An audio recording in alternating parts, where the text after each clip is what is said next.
오늘 이화영 전 부지사의 배우자가 이 오전 재판을 마치고요. 기자들 앞에서 이렇게 얘기했습니다.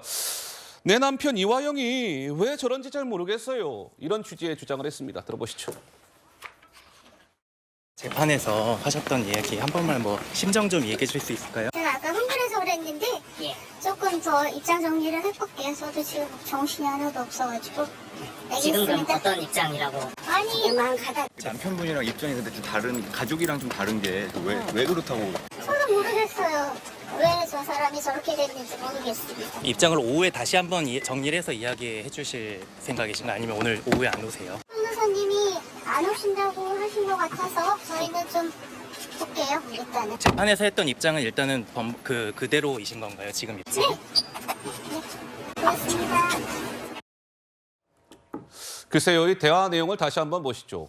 피고인 이화영 전 지사와 이화영 씨의 배우자 간의 오늘 법정에서의 대화. 이화영 씨 배우자가 굉장히 화가 많이 났던 모양이에요. 당신이 그렇게 얘기하면 안 되지.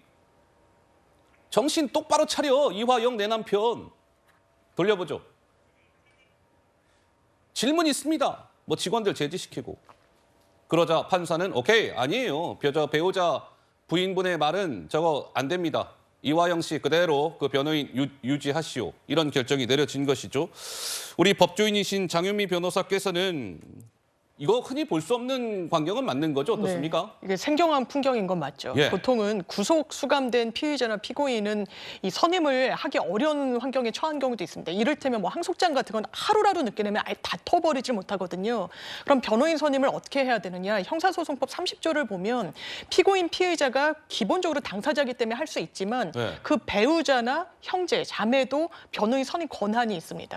그렇기 때문에 아마 이 부인도 오늘 재판정에서 아니 계약의 당사자는 난데 내가 해임 신고서를 제출했으면 그대로 효력이 바라는 거 아니냐라는 취지로 이야기를 한 것 같아요. 네. 이 재판부에 대해 그런 지적에 대한 재판부의 설명은 계약은 당신이 했더라도 선임과 해임 여부는 이화영 피고인 당사자가 좀 결론을 내려야 된다라는 취지로 이야기를 했고요. 아마 그 부인은 이 재판정에서 오늘 한 이야기를 종합해 보면 그런 것 같습니다.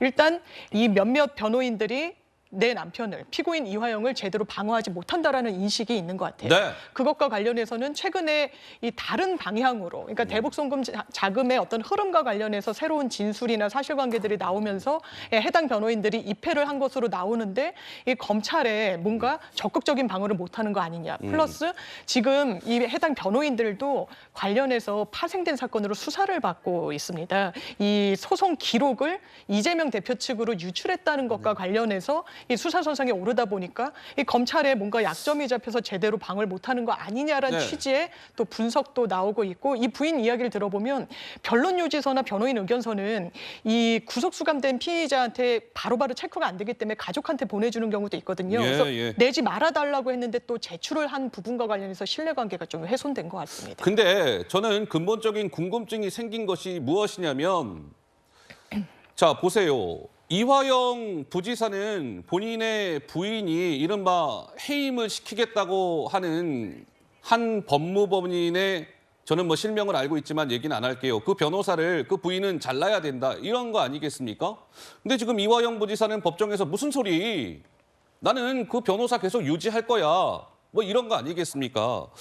근데 최수영 평론가님, 본인의 뜻, 피고인의 뜻이 중요한 것인데 이화영 지사는 그 변호사를 계속 유지하겠다라는 뜻을 밝혔는데 저 부인분은 본인 남편과 상의도 안 하고 일방적으로 변호사 저분은 해임시켜야 됩니다. 저렇게 나온 이유가 무엇이었을까요?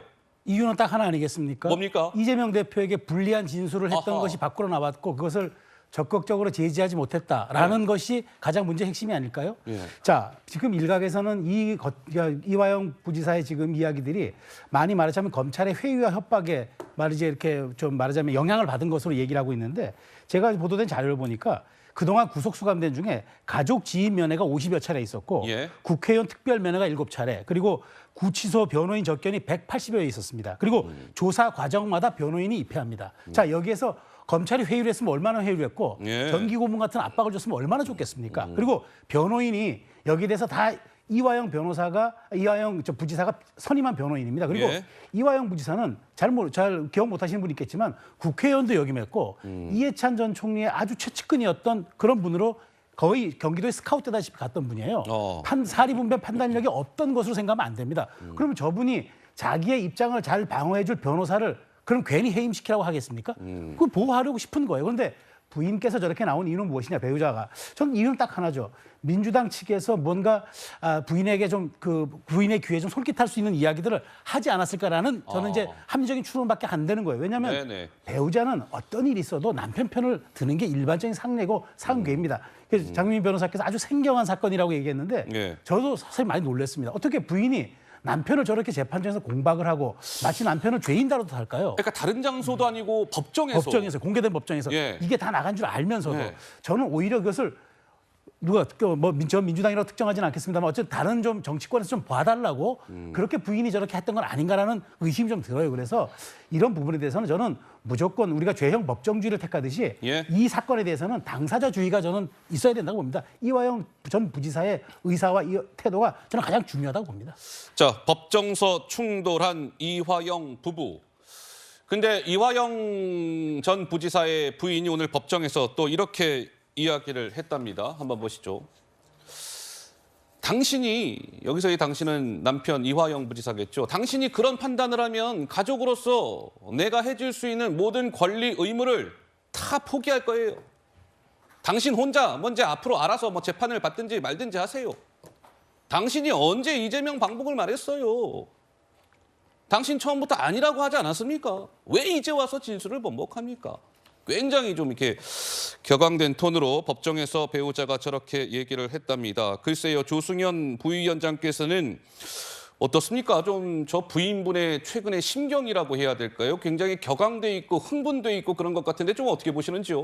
격앙돼 있고 흥분돼 있을 수밖에 없죠. 어허. 지금 남편이 구속 상태에 있고 예. 독방에 갇혔다는 얘기도 있고 이빨이 3개나 빠지는 극심한 고통을 겪고 있기 때문에 부인이 격앙되고 흥분되지 않을 수가 없는데 지금 우리 최수영 평론가께서 이제 이재명 대표한테 불리한 지술이 나왔기 때문에 부인이 저런 태도를 보였다고 이렇게 말씀하셨는데 그건 좀 억측인 것 같고요.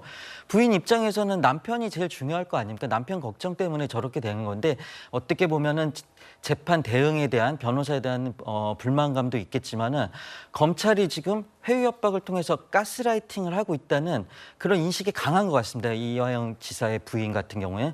그런데 이제 검찰에 지금 이화영 부지사가 검찰에서 한 저런 멘트가 저런 진술이 네. 검찰의 회유 협박에 의한 거 아니냐 이런 강한 의심을 갖고 있는 것 같고 그래서 법정에서 제대로 얘기를 해라. 지난번에 나한테는 이재명 관계 없다고 했는데 왜 이제 와서 입장을 바꾼 거냐. 이거를 갖다가 이재명 대표를 편들어서가 아니라 예. 이화영 부지사가 검찰로부터 회유 협박을 받고 고통스러운 상황이 있다고 생각하기 때문에 그거를 좀 증명하고자 했다는 생각이 들고요. 예. 그리고 부인 입장에서 봤을 때 이게 지금 이화영 부지사가 저렇게 구속된 게 쌍방울 법인카드를 이용한 사건 때문에 구속이 됐는데 사건 전개가 지금 이재명 대표의 방북 비용을 대납한 사건으로 엄청 무시무시하고 어마어마한 사건으로 이렇게 바뀌고 있다는 상황을 보니까 예. 그런 겁이 날 수도 있고요.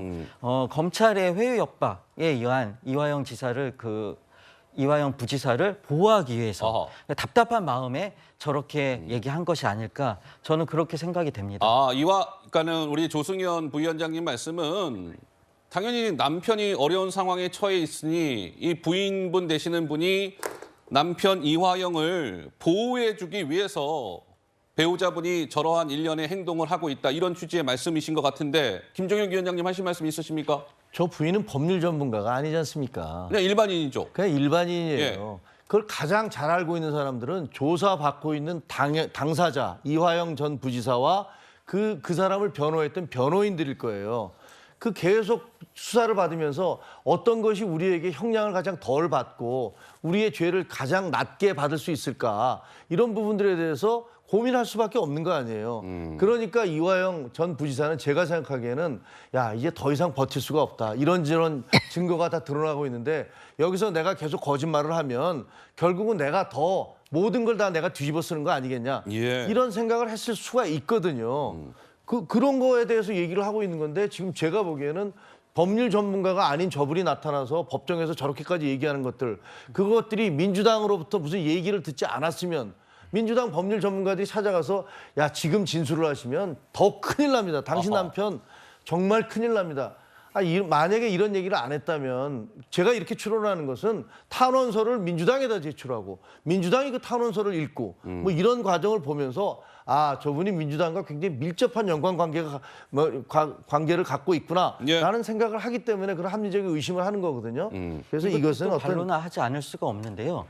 이게 민주당이 이렇게 뭔가 부인을 통해서 이런 메시지를 전달했다고 이렇게 보시는 것도 좀 억측이라고 생각합니다. 우리 위원장님께서 말씀하신 것처럼 일반인이지 않습니까? 저 부인은 일반인이기 때문에 법정에서 저렇게 하는 게 오히려 불리할 수도 있는데 그 격앙된 마음을 그대로 표출한다는 것 자체가 어떤 법률적 지식이라든 이런 걸로 대응을 하는 게 아니라 그냥 재판장한테 불리할 수 있는 상황을 지금 연출을 한 건데 그렇기 때문에 지금 어떻게 보면은 변호사 같은 경우에는 이런 경우에 그렇게 얘기할 거 아닙니까? 예. 지금 재판부를 건드리는 거는 재판부를 공격하거나 이런 감정적인 표현하는 거는 오히려 불리하다. 예. 침착하게 대응을 해야 된다. 그러니까 모든 것을 법정에서 해야 되지 언론이라든지 정치적 대응을 하는 게 안 좋다. 아마 그렇게 변호사는 얘기를 했을 거고요. 그거에 대해서 아마 이 부인은 아니다. 이거는 정치적으로 언론에도 얘기하고 답답함을 표현하면서 정치적으로 접근해야 된다. 이런 생각이 있어서 그런 의견 차이 때문에 변호사 해임 문제까지 얘기가 나온 거 아니에요? 변호사라는 게 본인이 해임하겠다는 변호사하고 상의를 했단 말이에요. 저분은 변호사가 아니에요. 저분은 누구하고 상의했을까요? 저분은 남편의 변호사하고 상의하는 게 정상이에요. 근데 남편의 변호사는 지금 법정에서도 진술 번복에 대해서 인정을 했었어요. 근데 저분이 상의를 했다는 법률적 지식을 누구로부터 얻었을까요? 아니 지금 법률적 지식이 없으니까 재판장에서 저런 흥분되고 격앙된 그런 행동을 한 거 아닙니까? 저게 오케이. 이화영 부지사한테 유리하지 않을 거 아닙니까? 예. 네. 또 아까 그 말씀하셨고, 자 그러면 이렇게 보시자고요. 자, 이화영 부지사의 부인분의 최근의 행보, 이거는 어떤 뭐 주관이 개입된 게 아니라 있는 팩트대로 한번 볼게요. 한번 그래픽 넣어주세요. 한번 보시죠. 자 보세요. 최근에 TV조선이 이거 보도했죠. 이재명 대표의 최측근 인사 한 명이 이화영 측의 누군가를 만났다. 그리고 지난 19일이면 며칠 안 됐습니다. 그때 이화영 부지사의 부인분, 이 배우자분이 구치소에 찾아가서 남편 이화영을 면회했다. 그리고 그날 19일 날 이화영 씨의 배우자가 아까 김종혁 위원장께서 몇 차례 말씀하신 탄원서라는 것을 민주당에 제출했다. 그리고 21일 날 이화영 씨가 왜 옥중에서 쓴 편지가 또 공개됐죠. 그죠? 나는 이재명 지사한테 뭐 방법 비용 같은 거 대납했다 뭐 이런 것들을 보고한 적이 없습니다. 이런 취지의 또 옥중 편지가 공개됩니다. 그리고 오늘 이 배우자분은 법정에 나타나서 당신이 어떻게 그럴 수 있어? 라고 주장하고 변호인 한 명을 좀 자릅시다, 해임시킵시다. 뭐 이런 것들을 입장문을 발표하고 법정에서도 그러한 주장을 이어갔으나 판사는 받아들이지 않았고 이거는 일련의 그냥 과정을 팩트 그대로 이 그래픽에 나열한 겁니다. 우리 최소영 평론가 무슨 생각이 드시는지요? 그러니까 저렇게 배우자께서 저렇게까지 많은 활동을 하는 게 저는 남편의 판단을 존중하지 않는 거잖아요. 예. 남편이 지금 누구로부터 굉장히 위협을 받고 있거나 많이 심신미약의 상태에 있어서 판단이 지금 흐리고 있다라고 판단해서 저렇게 하는 행동밖에 안 돼요. 근데 지금 남편은 전혀 그런 지금 이화영 전 부지사는 그런 징후들이 없어요. 재판부 그러니까 제가 아까 말씀드린 그 수많은 접견 기록을 놓고 보면은 본인이 잘 판단해서 그것을 지금 변호인이 잘 밖으로 전달했을 겁니다. 그리고 본인이 지금 굉장히 수감 기간 오래된 중에 여러 가지 판단하지 않았겠습니까? 자, 여기가 내가 진술이 지금 번복됐다고 얘기하는데 번복됐을 때는 번복할 만한 이유가 있었지 않겠습니까? 저는 그런 측면에서 사실관계를 들여다봐야 되는데 지금 제가 보기에 이화영 전 부지사의 배우자는 지금 보면 뭔가 최근에 있었던 일련의 행동들이 뭔가 쫓기고 급박한 그런 징후들이 보여요. 저 사실관계 잘 모르겠지만. 네. 그래서 저는 이런 생각이 드는 겁니다. 뭔가 이화영 부지사의 진술, 이재명 대표에게 보고가 됐고 그다음에 쌍방울 측에 자금을 요청했다라는 이게 나간 이후에 뭔가 굉장히 급박한 지금 말하자면 지금 상황이 전개가 되고 있고 또 민주당 의원들이 어저께 바로 그 구치소 앞에까지 찾아가서 연좌 농성도 합니다. 예. 이런 모든 일련의 사건들이 이화영 전 부지사는 지금 굉장히 자기 입장에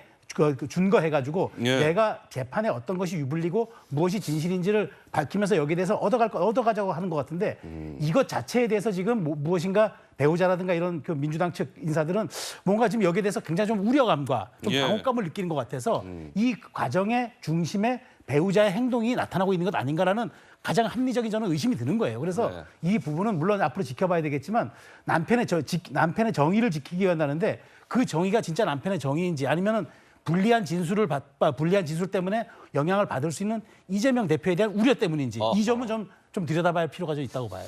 알겠습니다. 이게 워낙 뭐 늘상 벌어지는 일이 아니고 법정에서 부부간에 이제 충돌이 있었고 또 워낙 또 이화영 평화부지사의 재판 오늘 재판은 여러모로 관심을 모으는 재판이었기 때문에 하나하나가 다 관심이었는데 어쨌든 오전 상황에서는 부부간의 싸움, 정면 충돌 이제 이 부분이 있었습니다. 짚어드렸고요. 아마 이화영 씨의 이런 뭐 증언이나 이런 것들은 아마 오후 재판 정도의 그 워딩들이 아마 나올 것 같습니다.